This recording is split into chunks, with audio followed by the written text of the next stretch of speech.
Hey everybody, today at Progressive Programming we are talking about kipping pull-ups. Now whether we have a kip or a strict, we still want to develop some positioning awareness while we go into a kipping pull-up. There's a lot of conversation about kipping is terrible for your shoulders, and in some cases it can be if we're missing proper positioning and using the right technique. So a couple things I want to talk about is the first few things that I always see as a coach when I work on improving or teaching somebody how to do a kipping pull-up. First thing is position. Not just body positioning, but also positioning underneath the bar. So what I mean by that is if I'm starting behind the bar, which I see way too often, is people tend to look up, jump into the bar, and then we have this swing, okay? So that swing is not something in control. The more we can maintain our hip body alignment underneath the bar, the more control we're gonna have through our trunk, midline, shoulders, and hips.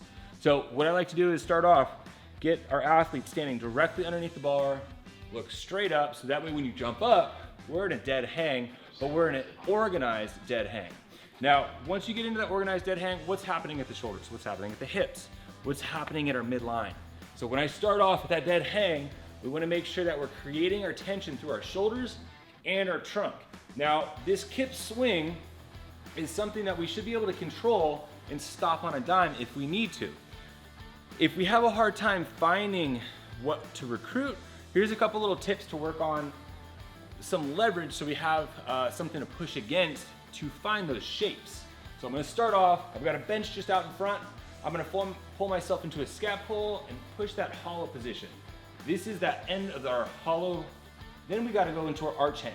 Now the arch hang is one that we tend to see brutally ruined, okay? So we need to think about being in a controlled position. If we find ourselves pushing ourselves too far forward, that's where we find ourselves in shoulder or even back issues. So make sure that we're working through control, going from that scat pull to that arch hang, and then tightening it up. Now, once we find and develop those positions, those shapes of our body, then let's take that over to our pull-up bar and work on getting a little bit more dynamic and putting them together. So we'll start off dead hang under the bar, scat pull, arch hang. Now here, I'm focusing on maintaining tension through my shoulders.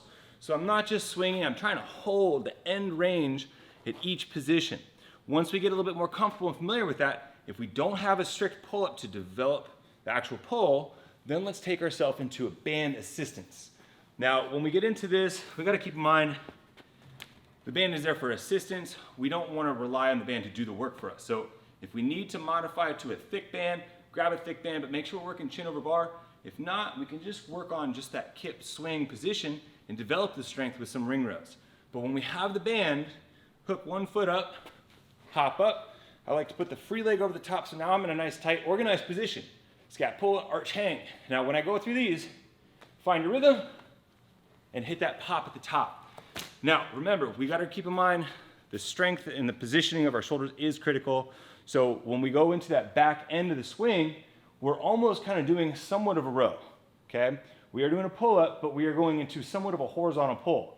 So make sure that when we're getting developed or finding this position, that we're working on quality chin over bar. Have fun with that.